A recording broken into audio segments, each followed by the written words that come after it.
السلام عليكم ورحمة الله وبركاته. اللهم صل وسلم وبارك على سيدنا محمد أشرف الخلق وخاتم النبيين.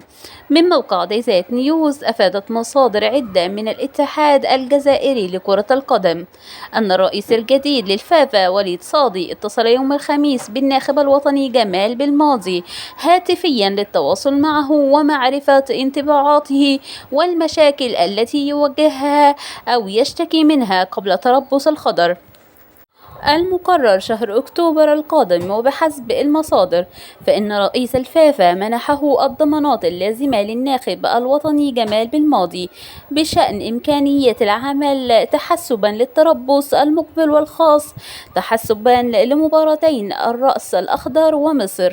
وتحدث صادي أيضا مع المدرب جمال بالماضي عن الأهداف، خاصة أن الرئيس الجديد للفافا يريد تحقيق قفزة نوعية مع الخضر خلال الموسم القادم، وسيلتقي معه مجددا بمركز سيدي موسى الأسبوع القادم، علما بأن المدرب جمال بالماضي سيعود إلى أرض الوطن يوم الجمعة القادمة من أجل تحضير تربص الخضر وضبط الأمور التقنية للفريق.